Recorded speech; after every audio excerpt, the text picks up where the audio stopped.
They left Riverview with the wheel marks from the door, still cutting crescents into their hands, and posted 2 deputies on a dark watch, no lights. No radios above whisper. A pair of parabolic mics aimed at concrete like ears cupped to a confession. Emery told them not to chase anything they couldn't outrun, and not to speak the word hello unless they meant it.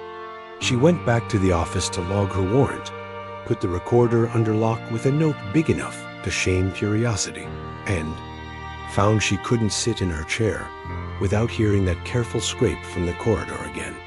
The sound didn't threaten. It waited. Waiting was worse.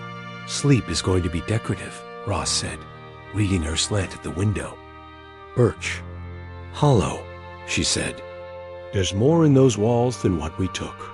They hit the spur road past midnight, when fog lifted just high enough to make the stars look like someone had scratched holes in a lid. The lodge welcomed them with the same slouch and the same breath of resin-crusted sweetness at the door. Their beams found their memory quickly bunks, rails, a page of scratches behind the slats where children had done what children do. When adults tried to take words away, they put them back in wood. Upstairs, the small rooms held their charcoal. Weather. Emery stood at the threshold of the room with the bus and raised drawing and letter. Light sit still until the lines resolved into intention instead of fear. Someone had tried to draw wings on a man without a face and hadn't quite forgiven themselves for not getting it right. A floorboard murmured down the hall. Not house noise, which is a kind of slow language. This was a foot testing where the nail heads sit. Emery lifted her light off the floor and held it low against her leg so the beam wouldn't blind whatever was trying to decide if humans meant harm. You're not supposed to be here, said a voice just barely bigger than the room. We're late, Emery said. That's worse. Silence stretched long enough to make a mouse bold. Then a figure filled the door's shadow, not tall, not wide, wrapped in layers of shirt and a jacket that had learned more seasons than fabric should. Bare feet, hair long enough to learn darkness. The face was narrow without being young, eyes large without being a child's. Time had done unreliable math here.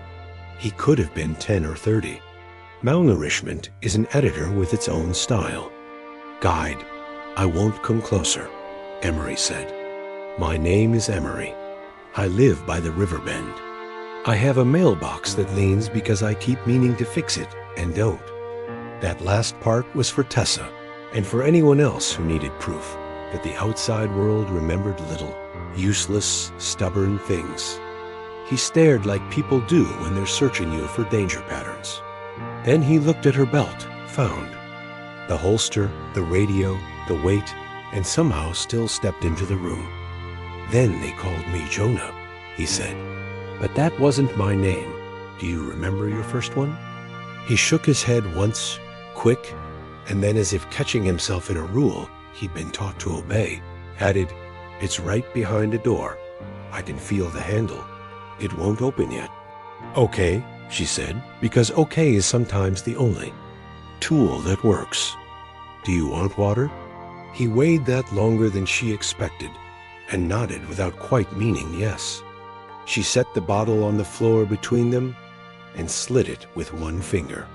He crouched the way small animals do when they're ready to flee but thirsty, and took the smallest sip like he didn't trust liquid to keep behaving.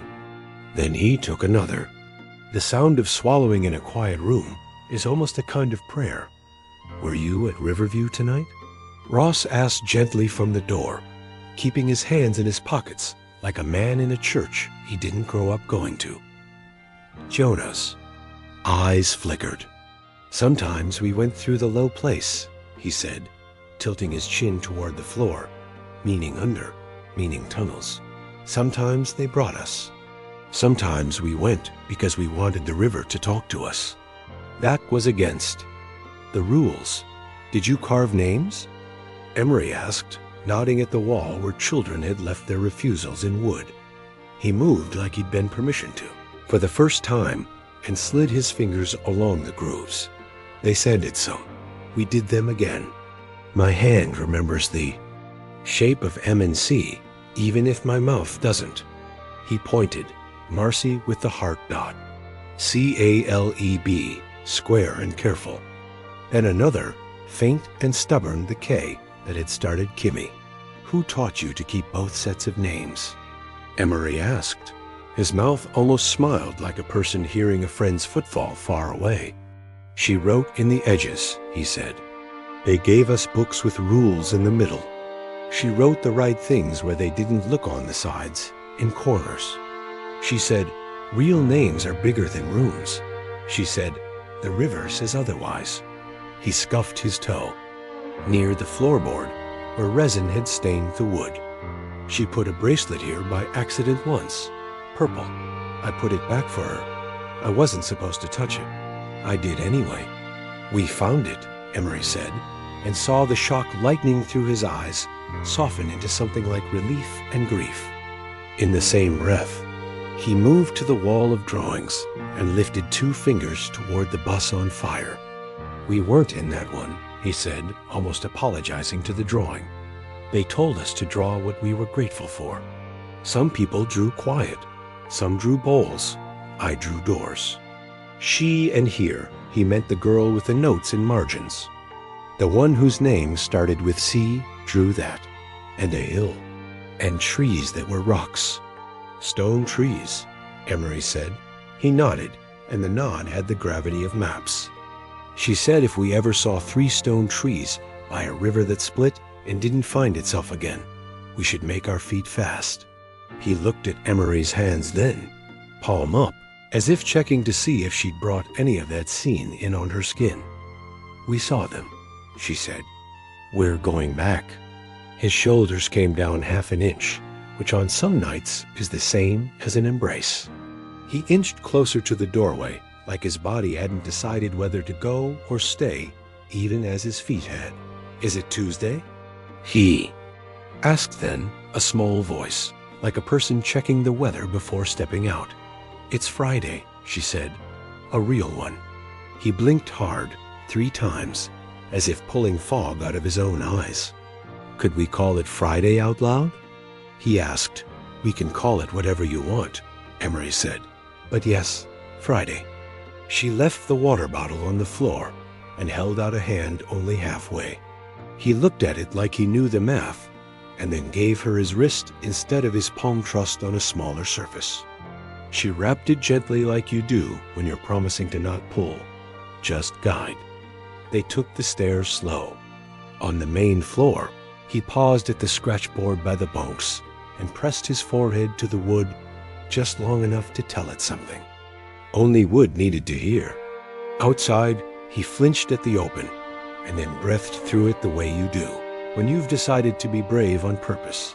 They put him in the back of the cruiser, not caged, under a blanket, with the heat low and social worker on speaker to meet them at the station. He watched the trees move past like they were trying to show him they could move without hurting anyone. He didn't ask where he was going. He asked if the river would still be next to itself when the sun got up. At the bend, yes, Emery said. At the fork, no. That's right, he said, satisfied, like a student who'd set a compass point correctly on paper dot at the station. She took him into the small conference room, pulled the blinds half so the light lost its teeth, and put the yearbook photos out like cards. His hand hovered above each, alighting like a moth near a porch light. Marcy, he said, tapping. She sang when she wasn't supposed to. They made her stand in the garden. She sang anyway, but inside. He moved. Caleb. He tried to. Make the door break with a spoon. They took his spoon away. He learned to make spoons out of words. He stopped at a girl with a headband. Tessa, he whispered, and his throat worked like he'd swallowed a stone. She remembered colors even when they gave us gray. And me? Emery asked softly, knowing the answer, because Tessa had said the same shape of it. You were supposed to come? He said, head tilted. You didn't. That's lucky. She took the luck and didn't apologize for it. because apology can sound like an insult to the ones who didn't get the chance. The social worker arrived with warm socks and 2 cups of soup that steamed like a lesson in patience. Jonah, if that was the name he could bear, for now held the spoon like a new tool and took each mouthful with a pause between, like he was signing for a parcel every time. He looked at the door once, then at Emery's hand on the table, then back to the soup. Across town, floodlights still cut squares out of the woods around the bus. Ross had gone back to the site to babysit the lab team as they stripped panels. Slow, Emery's phone buzzed on the table edge. She glanced, then lifted it so he could hear her say it out loud if he needed to. "Knox," she answered.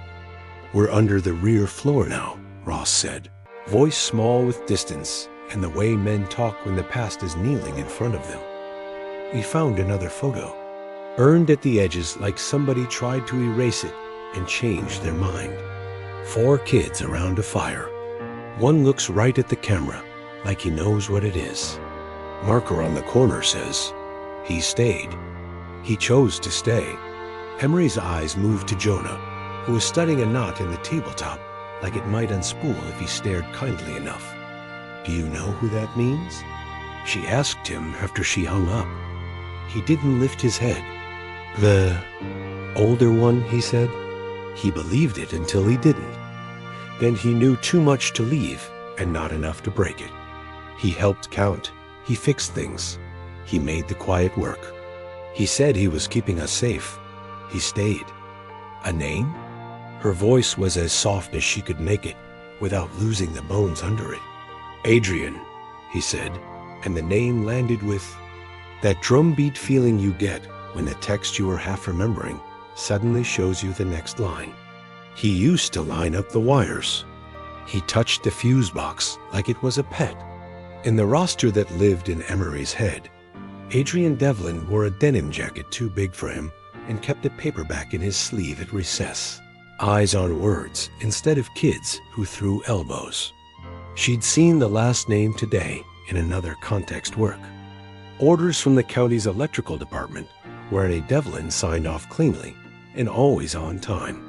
He had moved into the county in 2004, utility paperwork neat, no school record here before that year, and an address at the edge where the trees remember how to stand close.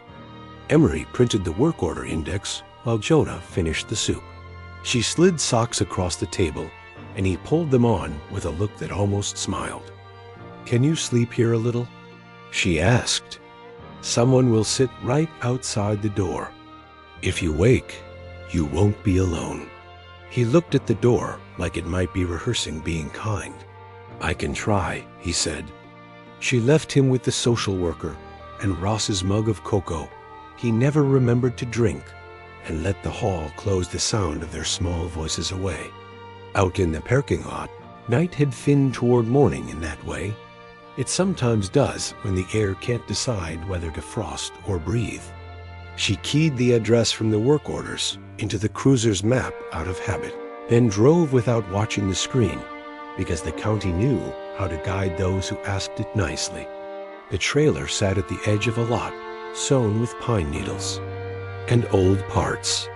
A single bulb over the door made a cone of tired light. A chessboard waited on a milk crate table on the porch, mid-game. Black night tilted like a listener. Emery killed her engine and listened to the river a long way off. Some animals do their brave things when nobody is there to clap. She stepped up and knocked once. Silence moved in the room like someone thinking. Then a voice the age of a man, who had taught himself to speak in evenly measured sentences through years of not being asked. "I knew someone would come eventually," he said. She didn't put her hand on the holster. She didn't put it in her pocket. She put it on the railing so it would be visible, palm empty. "Adrian Devlin?" she asked. The lock turned. The door opened. The man who stood there had eyes that counted and hands that had learned the size of wires. He wore a flannel jacket over a shirt, buttoned all the way up, like someone who still obeyed rules no one had told him he could break. He looked at her face, not her badge. "You were in my class," he said, almost to himself. "You had a green backpack with a zipper that always stuck." He was right. The zipper had made a sound like small metal birds when she yanked it in the hallway. The river talked from its far bed. Somewhere behind them, a freight drew its breath. Emery kept her voice from leaning forward. "We found the bus," she said. "We found the garden. And we found someone who remembers you." Adrian stepped back from the doorway so she could see the room before she crossed the threshold. Everything was arranged like a person who kept storms at bay by lining up objects. Books squared to the edge of the shelf, a small soldering iron. On a towel, a wire stripper resting parallel to a pen, the chessboard frozen mid-game with black to move. The place smelled clean without trying. He had the posture of a man who knew where his hands were at all times. "You were in my class," he said again, not proud, not pleased stating inventory. "You played Yankee Doodle wrong on purpose because you thought the wrong notes sounded better." She almost smiled. "We found the bus. We found Birch Hollow and Riverview. We found a room they called the garden. We found a recorder in it, etched for the ones who remember." His eyes flicked to the soldering iron, then the book psychology, memory, group dynamics, a dog-eared manual on industrial ventilation, then back to her. "You talked to someone," he said. "A girl, a woman now, Tessa Quinn, and a boy who's not a boy anymore. They called him Jonah." He shut his eyes like someone hearing a hymn they hadn't allowed themselves for years.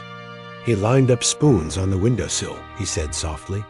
"He'd move them when he wanted the afternoon to feel different. You stayed," she said, "because it would be a cruelty to circle it." "I did." He didn't blink. "At first, because I believed it." The quiet felt like a wall the bad couldn't get through. The new names were tidy. The rules made sense if you didn't look at who they were for. Later, because leaving meant dragging blood through the woods and bringing it to your mother's carpet. Later than that, because I had keys. He let that hang. When you have keys, sometimes you confuse access with virtue. Who gave you them? Matron and caretaker. And him, he let me fix. He liked how wires obeyed. Adrian's mouth ticked, almost a flinch. They called him father if you wanted to keep your teeth. Hale when he forgot to pretend. He looked past her shoulder toward the trees beyond the lot. "He's not the top of the ladder." "Ashby," she said. "The checkbook," he said. Hale was the hand. He motioned to a chair. She didn't sit. He didn't either. Year 1 was rules. Year 2 was doctrine. Year 3 was correction. That's when the garden opened. Right after the train schedule changed. He said the world was louder then, and we had to be quieter to match it. He pinched the bridge of his nose, then moved his hand away like he'd promised himself he wouldn't rub old thoughts smooth. By year 4, it was splinters. Kids got older. Someone set the tar shed at Birch Hollow on fire. Accidental, not. Accidental doesn't matter. Smoke makes decisions for you. We moved in nights. Riverview swallowed the rest. Then transfer stations for the ones who couldn't stop remembering. Or wouldn't. Tish too, she said. We found it behind a false wall. A domed room. 15 desks inward. A book under glass vinyl curriculum margins full of arguments. Maya's hand in the margins, he said, the name slipping out before he checked himself. Older, and us by 2 years. They let her paint sometimes because it made donors give. She taught in whispers when they made her lead recitation. She wrote the right words where they wouldn't check. She drew 3 trees that looked like stone. He looked up. She left the light on. You knew her as Kasia, he said, and then shook his head like names were living animals you had to treat gently. Maybe. Maybe that was someone else. We were different inside different rooms. Did she get out? I don't know. The words hit flat and true. I know she stopped coming to evening quiet. I know Matron's mouth got thin for a week. I know Halle looked like someone had changed a lock on him. And Kimmy? Emery asked, because the bead letters had risen under her glove, as if they wanted to be asked for. Silence, he said. They gave her that one because she whispered to herself when she worked. It wasn't prayer. It was inventory. She remembered everything. She made a ledger they never saw because she put it inside another book and wrote in the margin math like homework. She had a purple bracelet a counselor gave her at a birthday party once before. I took the bracelet off the shelf when they started, checking drawers, and put it behind the bunk leg at Birch Hollow. She never forgave me for moving it. She thanked me anyway. She's the voice on the tape, Emery said. I'm almost sure. We haven't played it yet. The case says for the ones who remember. The hand looks young. She recorded once, he said. Just once. We didn't have batteries most days unless donors came. I traded a fuse for one. Shame crossed his face quick and then was gone. It was the wrong math, but it bought a voice. He walked to the chessboard, turned the Black Knight back straight, then left it. When the fires hit Birch Hollow, Halle split us. He said, gathered to A, quiet to B, good fruit to transfer. He used words that made it sound like a plan that had always been waiting. He met her eyes. Transfer wasn't a truck. It was the ground. We saw the corridor behind the shelves, she said. The wheel door, TS2. There's more. TS1 was closer to the river. It flooded. They learned from it. TS2 was farther under. There's a hatch they used when they didn't want headlights on roads. A cedar, split by lightning the year summer tried to be winter. Roots grew around the lid. If you didn't know where to dig with your hands, you'd break your nails and go home. Where? She said, though she had a sketched map in her head that had begun to hum. I'll take you, he said, and he didn't say it like a man trying to balance a ledger. He said it like a person finally admitting that the door in his chest had hinges. Tonight or dawn? Dawn, he said, and glanced at the thin skin of dark outside his window. Air moves better, and if there's someone on the other side, light tells them we came from above, not below. She stood. He slid into a work jacket that had learned the shape of his shoulders, took a flashlight that wasn't a toy, and pocketed a notebook. On the way out, he clicked the porch light off with a decision that felt larger than a switch. They walked in without the cruiser to avoid making meetings. Pines closed over them. The path wasn't a path so much as a set of places where the ground agreed to be stepped on. He didn't talk. He measured. The river gave them its left shoulder, then its right, then moved away like a body making room. When he stopped, it wasn't dramatic. He put his hand on a trunk, charred on one side, and said, "Here." The cedar had split long ago and kept living, two ribs leaning away from each other like a book forced open. Between the roots, brush had been pulled back and then arranged again by someone who understood how to erase footprints. He knelt and started moving the top layer, like he was undoing his own past. A rust blush eased up around a seam. He revealed a square of metal with a lip. "Help me look disrespectful," he said. They got fingers under and lifted. The hatch hesitated and then let go with a sound like a jar that had waited too many winters. Air from below touched their faces cool, still with the faintest trace of bleach that had run out of courage. A ladder went down into a cut of concrete that took light and folded it. "Anyone there?" Emery called, not loud, not a command, something between an invitation and a name. Silence held, then did something small, a scrape, then the whisper of fabric, then, barely, a voice made of sand and water. "Is it Friday?" "Yes, Emery," said, steady as a pulley. "A real one." The answer came back like a person who had practiced being quiet and was relearning being true. "Okay," the voice said. "Okay." Emery kept her voice where the air was, not louder. "We're going to open the door," she called down. "It will creak. No one will grab you."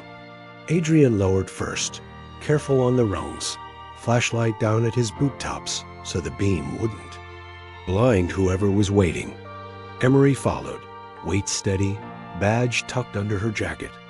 The concrete swallowed sound.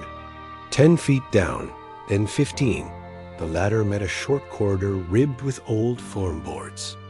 The air was cool and stale with that faint bleach note that never quite leaves. A wooden door sat at the end, braced with a crossbar and a bolt thrown home.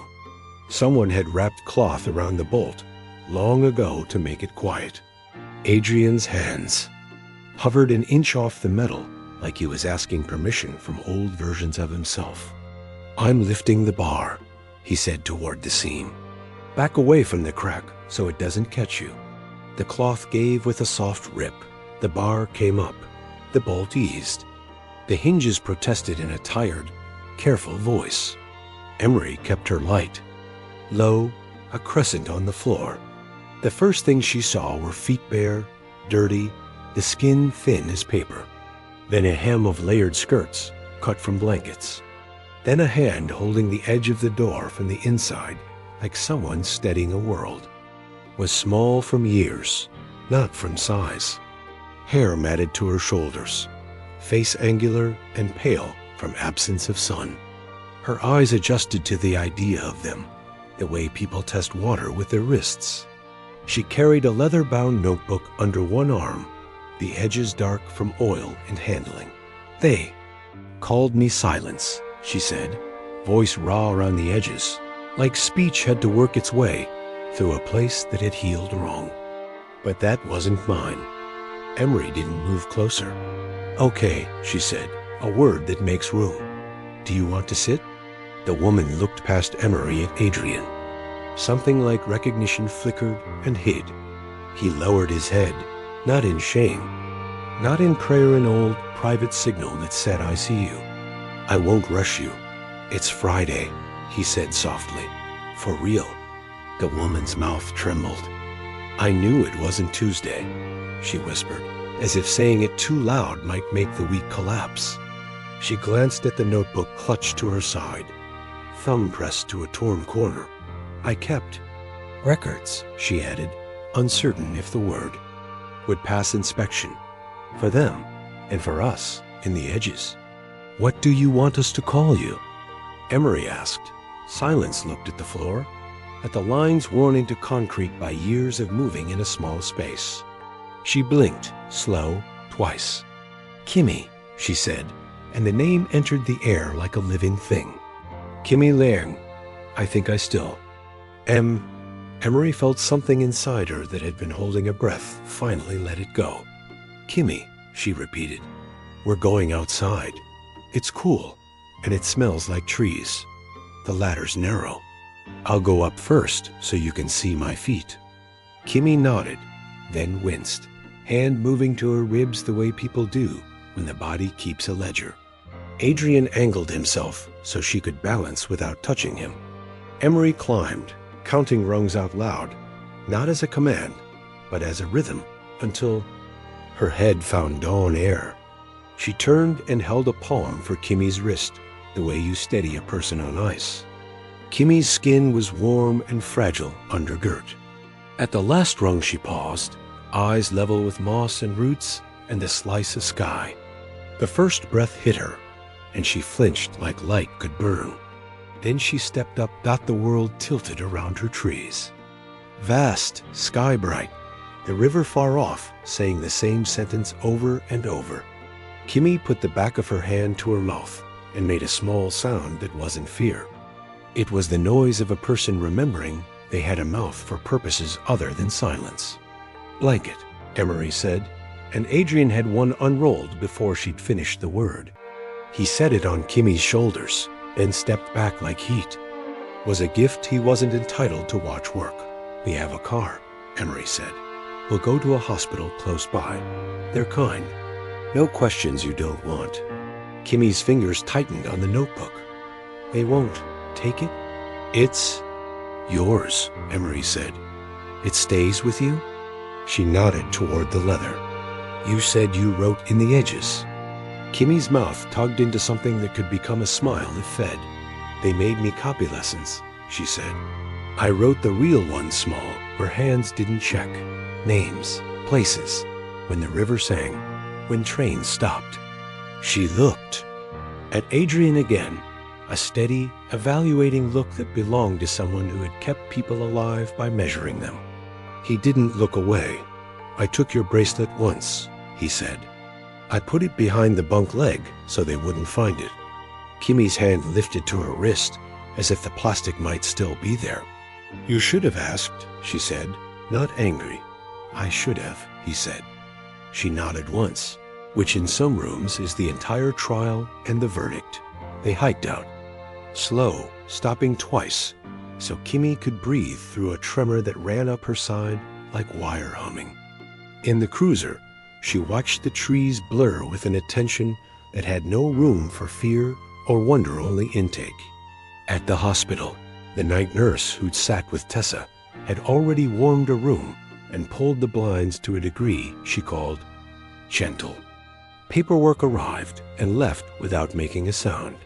A doctor did the quiet work of triage, eyes soft, hands professional. Kimmy answered in pieces, "No. Sometimes I think so," like a person laying tiles in a pattern that would become a floor. Later, Emery stepped into Tessa's room and asked if she felt steady enough for a visitor. Tessa's braid had come loose. She smoothed it like a ritual. "Is it someone from there?" she asked. "It's Kimmy," Emery said. "If you want." Tessa sat up too fast and steadied herself with a hand to the rail. "I used to braid." "Her hair with a purple band," she said, eyes shining like a kid looking down a summer road. "Bring her." I didn't stage anything. Emery just opened the door between rooms and let one world look at the other. Kimmy paused on the threshold, then took 2 steps. Tessa's hand went to her mouth and then down to the blanket edge, like she needed something to hold that wouldn't break. "You kept talking in your head," Tessa said, tears bright. "Even when they said quiet?"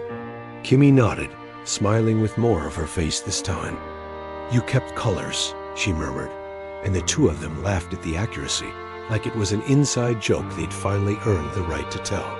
Adrian leaned in the doorway, hands in his jacket pockets, a man made of wires and regret and some newer strand of resolve. He didn't come farther. He let the sight of the 2 women stitch something in him. He'd been walking around for years. Emery stood back and let the room hold itself up. She felt the ache of tired behind her eyes, and the bright, crackling thread of urgency below it. She texted Ross, "We have Kimmy Liang, alive, notebook in hand." She added, "Need the tape cleaned today priority," and hit send. Kimmy had set the notebook on her lap. Emery saw the edges, sermon lines in the middle, pencil working at the margins, dates, tiny maps, initials. A river drawn as 2 lines that fork and never meet again. 3 trees that looked like pillars, shaded like stone. In a corner, a single word written small and dark until the paper almost gave way. Light. Who wrote that? Emery asked, pointing. Kimmy's eyes went to the dot in the corner and softened like a person thinking of someone who taught them to breathe deeper. "She did," Kimmy said. "The older girl? They called her Kasha. She said if anyone ever found us, we'd need a path forward, not just back." Emery thought of the domed room and the book under glass and the scuffed mural lines they hadn't reached yet.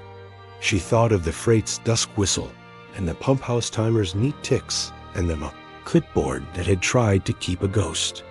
Curated? Outside the window, morning gathered itself up out of the river and walked toward town. "We're not done," she said, mostly to herself, partly to all of them. "But you're not missing anymore."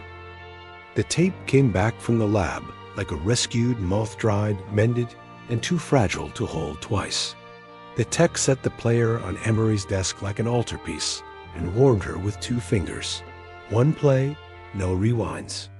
Lights low, recorder on its back, the little reels turning with a sound that made her jaw tighten.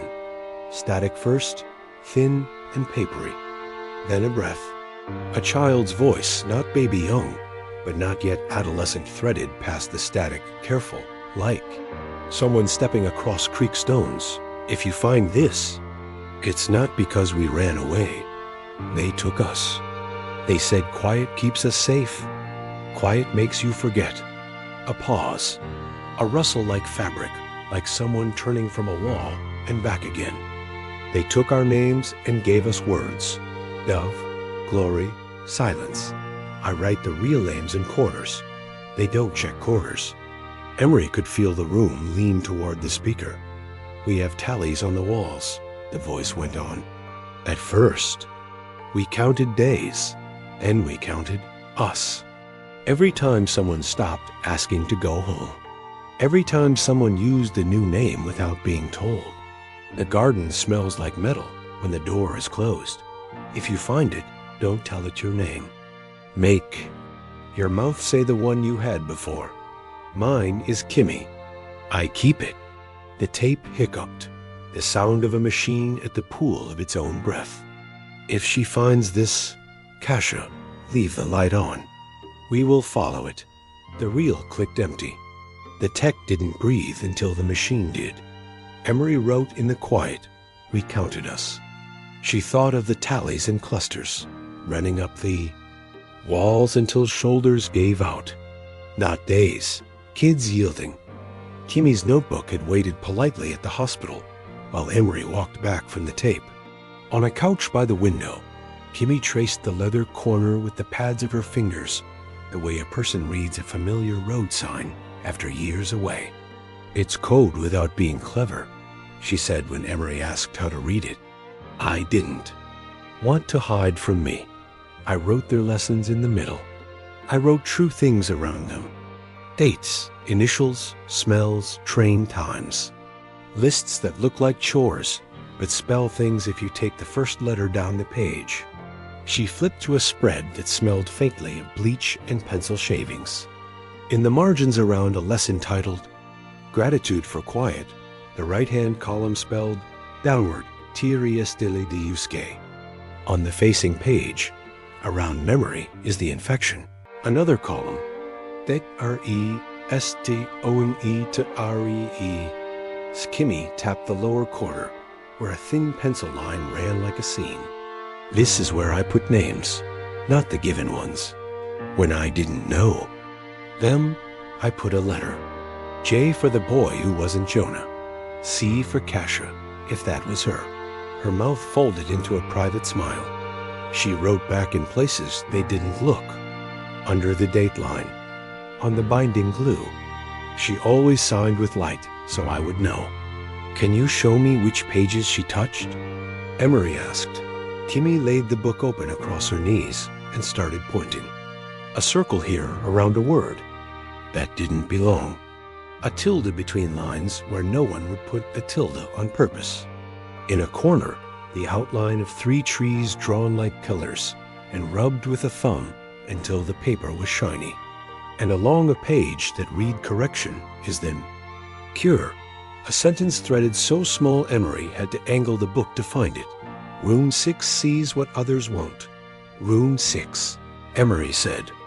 The words settled with the weight of somewhere they hadn't looked yet dot at her desk. Emery ran the ward transfer search herself, because asking the state to run, it would put too many eyes on a thought that needed to grow in the dark for one. More. Hour. Years 1991 through 1993. Told a story on paper most counties would rather forget unnamed kids moved from unlicensed group homes that collapsed. Redacted intakes, adoption packets stapled to nothing. Jane Doe 19. Age estimated 13 to 15. Placed temporarily, then adopted in '94 by a couple in Stillwater. New name, Maya Ellison. No juvenile record. Perfect taxes. Owned a bookstore on Maple and 3rd with a bell that rang like a memory being polite. Emery didn't bring a warrant. To a conversation. She brought the drawing from the final curriculum, the 3 stone trees, the river that split and didn't meet again, the circle at the bend, and a copy of Kimmy's page where Light had signed the bottom. The bell over. The bookstore door chimed once and reset as if it refused to overreact. Shelley paperbacks, field guides, a shelf of local histories no one checked out because the past is heavier when it's local. Behind the counter, a woman with light brown hair pinned into a not quite bun glanced up and offered a practiced smile that wore kindness without making a show of it. Her glasses were smudged with proximity to 1,000 pages. Her name tag said Maya, and it looked like it had been used as a bookmark once. Sheriff, she said. Either you need a true crime recommendation, or you're here to warn me someone keeps putting books back in the wrong sections. Emery set the paper down on the counter. The 3 stone trees angled, so the river ran toward Maya. I'm here to ask whether this means anything to you, she said, keeping her voice between. Gentle and real. Maya's hand moved toward the page without landing on it. Her mouth opened a millimeter, then closed like she'd decided not to speak in case the sound rearranged the picture. She didn't look at Emery. She watched the pencil lines as if they might step off the paper and start walking. Then she reached up and touched, absently, the hollow at the base of her throat. I used to dream about a place that had trees that weren't trees, she said, voice quiet as a margin note. I thought it was a metaphor my therapist would like. A breath, and a river that couldn't decide which way to be itself.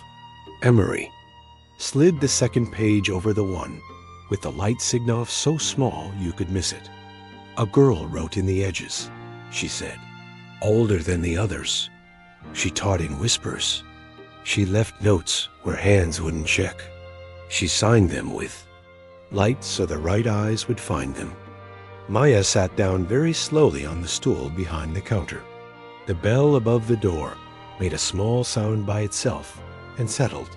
Sometimes, she said, I can't remember the first part of my life without picking up a pen. Like the act of.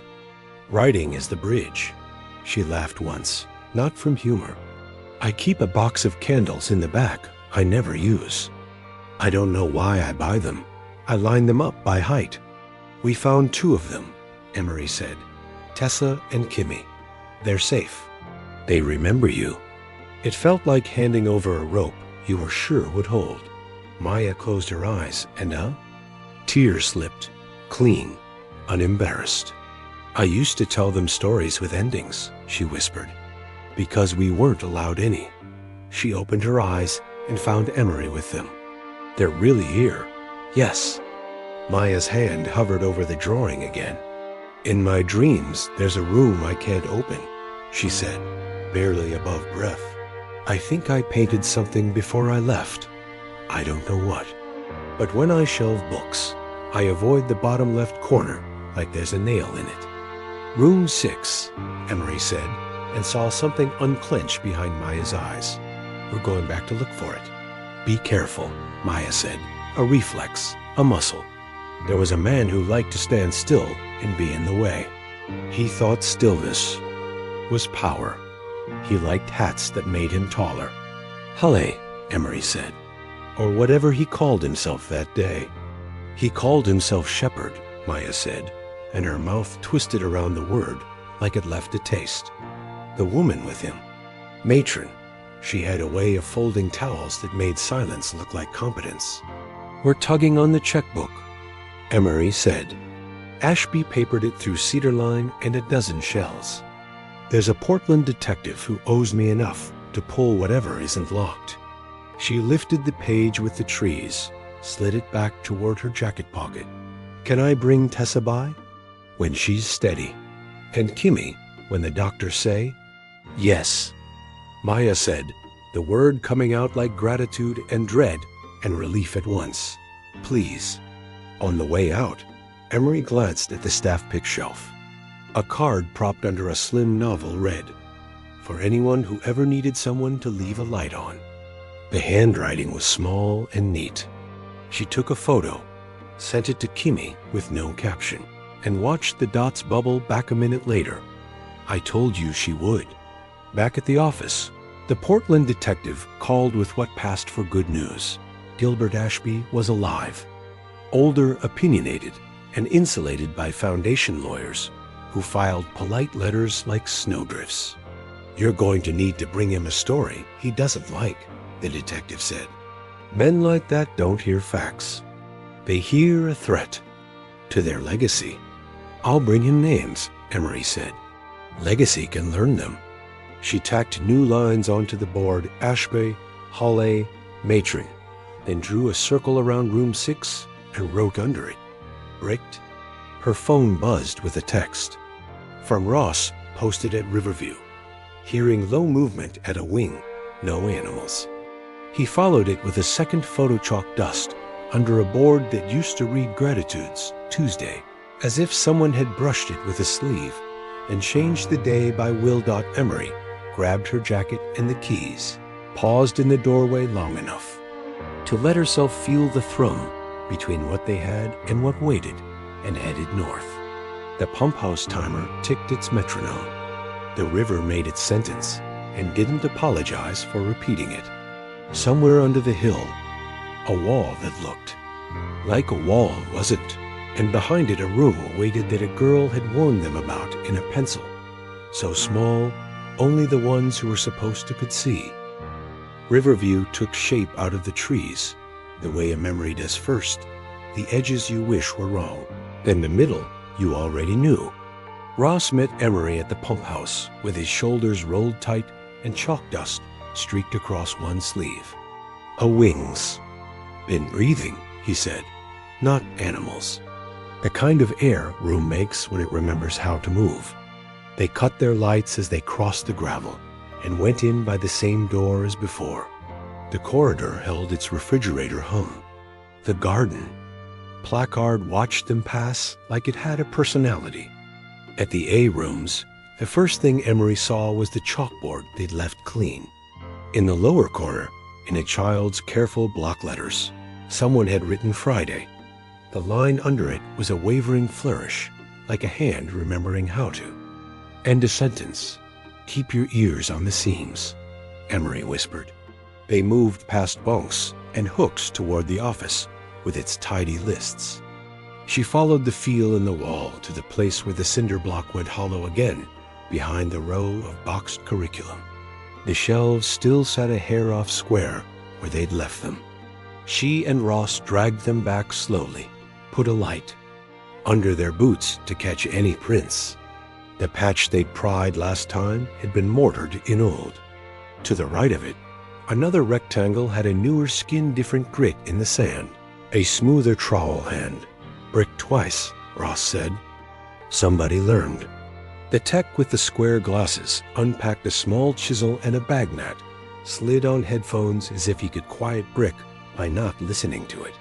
Emery stood guard, light pointed down, mind running the map of the building like a well-worn route. The first few taps were dainty and did nothing. Then the mortar gave up in little sighs, a line at a time. The patch loosened, rocked, and came away, and a draft rode out across their faces air that had waited too long for permission. Inside lay a short antechamber, no wider than a hallway, and then another wall, not block but drywall, an interior. Skin slapped up quick. Someone had painted it the same tired beige as the other rooms, rolled right over a sign stenciled before. 6. You could read the ghost of the number through the paint because your brain refused not to. They cut a doorway. Slow, respectful. The room beyond loved its own silence. No windows. A low ceiling that came down a few inches more on one side like a weary shrug. Along the far wall, Photographs pinned in precise grids, hundreds of them curl at the edges, matte to kill glare. Children kneeling, children standing in ranks, children with hands on heads, eyes forward, expressions ironed flat. The framing was too high for a child to have pinned. An adult put these up, can step back to admire order. Emery didn't look long at any one face. You learn in this work how to look widely first, so a single cruelty doesn't steal your breath and leave you stupid. She let the whole wall register, a yearbook for no year anyone would claim. In the corner, where a teacher's desk would have stood in a normal room, a low table. On it, a metal tray with the ghosts of stubs where candles had been burned down. To memory. Wax had run into a pale oval and caught a handprint small splayed, pressed while the ring of light was still soft. Next to the tray, a notebook identical to the final curriculum, but this one with its middle gutted, the center pages cut out to make a cavity. Inside, a roll of 35mm negatives in a film can, black leader peeking like a tongue. Ross kept his voice. Small. Dark room or just a collector? Room 6 sees what others won't, Emery said, the margin note from Kimmy's book stepping into the air. She crouched by the table. The wax from the handprint had a ripple on one curve where a finger had shaken. In the ripple, someone had scratched a single word while it was soft enough to take it. Light. The wall opposite the photos was a mural under 3 coats of grime and the yellowing of time. Emery's beam picked up color slow blue under brown. A wash of green, a figure starting to run if you let your eye be patient. She stepped closer. A girl, older than the others in the photos, hair pulled back, arms stretched like someone catching balance on a downhill. The trees around her were wrong in the way Tessa had described, pillared, more like stone than wood. Above the girl, into the curve of the domed ceiling, someone had painted a trail of small dashes, like a path or a sequence of breaths turning into stars. At the bottom right, across a strip that escaped the last paint over, block letters carried a sentence that still showed through. Kasia remembered. She left the light on Emery, felt her throat get hot, and kept working anyway. Document everything, she said. No flash on the mural. Shoot at angles. The paint is thin and will glare. On a narrow shelf beneath the photos, a stepped arrangement of index cards, each with a metal tag like the ones in E3, but stamped differently. RVTS. Names typed beneath in that same tidy hand that had kept clipboards. Quiet, obedience, glory, silence. Under the typed words, penciled in a small and stubborn script, real names and a year in parentheses. Tessa, 2. Caleb, 2 to 3. Kimmy, 1 to 4. Beside some, a short mark that showed up like a nick. A diagonal slash? What's the slash? Ross asked. Transfer, Emery said, reading the pattern. Cards without slashes had new notations in later ink. A, or B, or garden. Cards with slashes had a second stamp, tiny at the bottom right. TS2. A few 3 had nothing except the name and the first year, and then blank under everything. The gaps felt heavier than the ink dot in the last row. A card had been pushed half. Behind the one next to it, as if a hand had tried to hide it and ran out of time. Emery slid it free. The typed name was Kasia, then crossed over in pen, replaced with Maya, then crossed again and left blank. No year, no slash, no stamp. Underneath, in the same pencil hand that had put real names on the others, a small arrow pointed. See back. She turned the card. 3 lines in cramped writing. Left via hatch. Placed as ward, 91. Book and light, placed. Ross repeated, looking at Emery's face. She got out through TS1 or TS2, and then was processed as a state ward, Emery said. The light is the sign-off she used in Kimmy's margins. She left these knowing whoever found them would need. A legend. At the edge of the room, below where the ceiling plaster had cracked and dropped in a line like a brittle snowfall, another sentence had been gouged into the wall with a blunt instrument. Not poetry, not even neat. Just impact letters, big enough to see without looking hard. Names we must not forget. Below, 12 names carved shallow. Some with nicknames in parentheses, some with last initials. 3 circled more heavily than the rest. Emery read them not as evidence, but as a pledge. Marcy, Caleb, Timmy, Tessa, Jonh, Sam, Lena, Owen, Myra, Devin, Erin, Kasha. The last 3 rings bit deeper like the hand, had needed to cut harder so the room would keep them. Under the names, taped with old fabric tape that had browned to the color of tea, a glossy photograph, turned face down. Emery slid a palette knife under a corner and lifted without tearing the wall. On the back, a single word in a different hand than the index cards, written fast, Arcadia. She flipped it. The image showed a bus, like the one sleeping under dirt at the Pines, but rusted through and eaten by weather, parked in waist-high grass.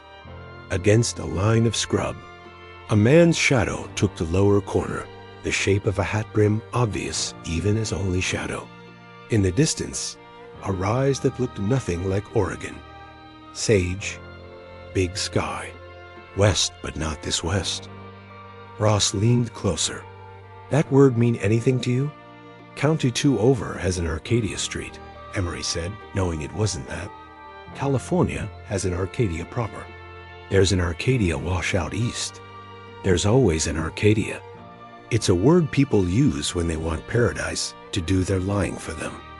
She slipped the photo into an evidence sleeve and wrote the place in block letters on the tab, so she'd have to see it every time. She opened the file. They worked in widening circles until the temperature in the room dropped the way it does when your body notices time passing. The tech shot the negatives in the can with a DSLR rig and a light box he'd ferried in like a magician. 2 frames resolved into exterior shots of the lodge before the boards went up.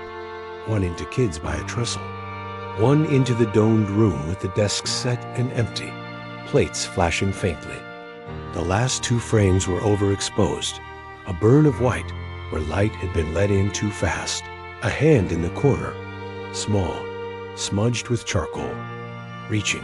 When they came back into the corridor, the chalkboard in the common room had a new word written. Under Friday, smaller, tucked along the bottom edge where an adult would miss it. River. Emery stood very still, listening to the building like it might continue the sentence. It didn't. The word looked like a child had snuck back to test something and left a note for their own courage. Someone's moving between rooms, Ross said. Someone who knows the corners, Emery answered. She wrote with a gloved finger. In dust on the board's frame, a message a child would understand. SAFE. Then she wiped the dust off, so that only the faint drag lines remained if you knew where to look. Some communications have to be almost invisible to feel true. Outside, the pump house timer clicked on its schedule, oblivious to the fact its usefulness had shifted. They sealed what they'd opened as best they could, logged positions, left the shelves an honest inch wrong. Back at the office, Emery tacked the bus photo under the line she'd drawn away from TS2 and wrote a RC, then finished the word. She drew a second line to Ashby, to Holly, to Matron, and circled the donor names she'd lifted from old filings, like she meant to walk their money backward until it arrived at a hand. Her phone buzzed. A message from Maya, 3 words only. I remember corners. Emery texted back a photo of the mural's bottom edge, a sentence about light, cropped to keep the rest from waking any watchers. 3 dots bloomed, then stopped, then bloomed again. Finally, Maya sent a picture of a candle on a saucer in the bookstore back room, unlit with a note card under it. On the card, a tiny drawing of 3 pillars and a forked river. Beneath it, in the smallest script, light. The state took the tape like it was a match and lit everything they'd let go dim. A special agent with a voice that didn't waste verbs came in, took one look at room 6, and told Emery to start a second whiteboard. The county attorney asked for a copy of the roster with real names where they could, initials where they couldn't, and told her flatly that no evidence of foul play was going to have to retire. Reporters called because reporters always call when someone finds a buried bus and a child's voice from decades ago telling the truth better than adults had. Emery kept most of them at the parking lot. She gave the only quote that mattered: "We have names." On Friday, the chalkboard at Riverview said Friday again before any deputy had walked the hall. Someone had drawn 3 lines in a corner that could have been trees or pillars, depending on how you wanted your day to go. Emery left a thermos on the table by the door with a note in pencil for anyone who was told they couldn't drink, unless they asked the right way. When she came back at dusk, the thermos was empty and her note had been moved an inch, like someone had straightened it to be kind. The first meeting with Gilbert Ashby happened in a Portland conference room that smelled like lemon polish and litigation. He had the sort of haircut money gets when it doesn't ask questions and a pen that clicked with implication. His lawyer did most of the talking. Emery set down copies of the filings he'd signed in 1984, photos of Birch Hollow, and the domed room, the clipboard from the pump house, the index cards from room 6 with the tidy type and stubborn pencil. She set them down without stacking, letting paper claim space. Ashby's eyes didn't land on the children's faces. They landed on the words that could be argued with. "You're implying that the Conservancy funded a program that abused minors," he said, finally deciding to use his own mouth. "That's a serious accusation based on artifacts in a derelict property." "Based on survivors," Emery said, not leaning forward, not back. She slid the copy of Kimmy's page toward him. "The one that threaded light under correction is the cure. Based on this, which you can call an artifact if you need to sleep, I call it evidence. And based on your caretaker's logs that kept the pipes alive long past the moment anyone could pretend this was just a camp that closed." He clicked the pen twice, like a man keeping time while he searched for a rhythm he could win. "Even if there was wrongdoing, and I am not conceding, that our involvement would have been limited to facility maintenance." "Your involvement," Emery said, "wrote the checks that kept the doors shut and the clocks stuck on Tuesday." She picked up the photo from room 6 and slid it so the paint-scabbed sentence faced him. Cascio remembered. She left the light. "O.N., you can decide how you want your name to be said when people say this case out loud. I'm not here for your permission." Outside, rain did what rain does best in cities, made everyone adjust their stride. Emery drove back into the country with the wipers steady and the feeling that legacy was just a story until someone else wrote one truer God at the hospital. Tessa had taped a construction paper rectangle to the wall that read Friday in colored pencil, and beneath it, a line of tiny stars drawn like stitches. Kimmy sat in a chair with a blanket over her legs and her notebook open to a page where sermons had lost their middle and margins had taken over. Maya came in holding a bag of oranges and a small box of candles, like someone who was done apologizing for her odd habits. They did not hug first. They looked, really looked, and then laughter came up through tears, the way spring water pushes through moss. "You signed with light," Kimmy said. Maya touched the base of her throat. "I was afraid if I used my name, it would get erased." She said, "Light is harder to scrub." They tried oranges. Tessa peeled hers in one curled strip and then held the peel to her face and breathed. The smell hit like a door opening. Kimmy watched her fingers and mimicked the term. Maya set a candle on the sill and didn't light it. She put a card under it, a sketch of 3 pillars and a forked river small. The nurse came in, saw the candle, and didn't say anything because some rules can tell when they're not the important ones. Jonah slept in the station conference room for 2 nights before letting the social worker take him to a house where the blanket didn't smell like new and the kitchen light made a circle he trusted. He didn't pick a name. He wrote a J and stopped. He came by the bookstore when the bell was quiet and sat on the floor between shelves while Maya read out loud from a book none of them had been allowed before. He didn't take the book home.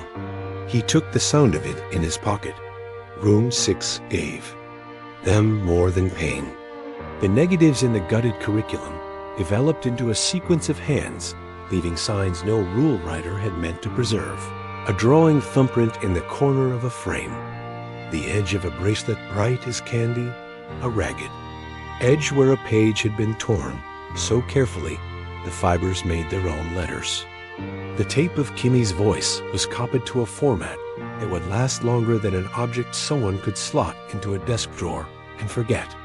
The original went into a sealed box with a note in Kimmy's own handwriting. For the ones who don't have to forget anymore. The county commissioners met in a room that usually smelled like coffee and lawnmower gasoline. They voted to put a small sign at the pullout by Stillwater Lake, not the kind that chases tourists, just one that said what the county needed it to say. In memory of the missing and those who waited in silence, your names remain. They scheduled it for a Friday because Tessa asked. The whole town came or felt like it did. Emery spoke 5 sentences and then stopped because anything more would have been about her. Kimmy read 3 names: Marcy, Caleb, Sam, and didn't break. Maya lit 1 candle and put it on the dock, and it did not blow out right away. Adrian didn't come to the ceremony. He wired a crosswalk in the next town that day, his hands steady over orange cones, and a public works foreman who didn't know he was watching a man keeping his ledger like this. Emery found a note under her office door that evening, slid in, clean as light under weather stripping. The paper was unlined, the handwriting careful the way his speech was. There's more out there, it said. Maybe not our exact shape, but close enough to count. I can't put it down. Not yet. A second page fell loose when she lifted the first photograph, sun-blasted, of a rust-bitten bus in a field that wasn't Oregon. On the back, 1 word written like a destination and a dare: Arcadia. She didn't pin the photo to the board. She put it in her pocket and drove out to Riverview. Ross was there with the tech and estate agent and a woman from the Department of Human Services who wore her empathy like armor that had been dented a lot and still held. The garden door stood open. The chalkboard read Monday in letters that had been written deliberately wrong and then corrected below in larger ones. Friday. A child's humor. The kind that says I can fix it now. A sealed TS-2 officially. That weak laser scans done. Measurements taken. The book under glass documented and then stored, not as a relic, but as a tool. They left 1 shelf an inch wrong and 1 message, written in dust where only the right eyes would find it. Safe. Maya's bookstore started staying open later on Fridays. She called it Quiet Hour with the kind of half smile that let the word be reclaimed without having to joke away its history. Kids sat on the floor and chewed the ends of erasers and asked if they could pick the chapter breaks, and she said yes. Because choice is a muscle. Kimmy brought tea and didn't try to fix the silence when it fell in the room. She let it be the kind that breathes. Tessa painted a mural on the back wall, nothing figurative, just color layered until the white gave up. Ashby's name began to appear in places it hadn't wanted to: live subpoenas, articles with careful verbs. Holly remained a shadow with a hat edge and a set of habits. Matron turned out to have a legal name that had belonged to someone else. First, the detective in Portland sent Emery a message late one night. You said you'd bring names. You did. It will take a minute. Keep your boots dry. When the first hard rain came. Emery walked to the lake after midnight and stood by the new sign until the hood of her jacket slicked to her hair. The freight line, reduced to weekends now, still blew through at dusk when the museum felt nostalgic. But on rain nights, the trees kept their own counsel. She thought about a bus taped back together with vines and time, a girl whispering into a recorder because a fuse had been traded for a battery, and she decided that was the right math. She thought about a bookstore bell that rang like a small, polite reminder that doors swing both ways. She thought about a man who stayed because he believed staying was the only safe thing, and who had decided, finally, to move. Her phone buzzed.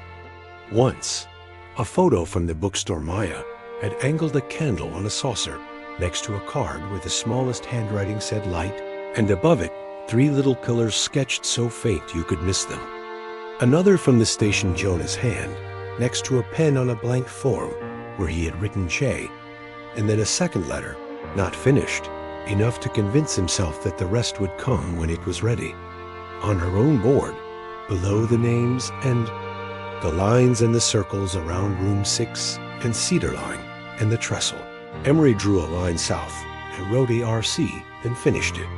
She stood with the pen in her hand and knew without asking that the story didn't stop just because one room had given up its secrets and one town had learned to say Friday out loud.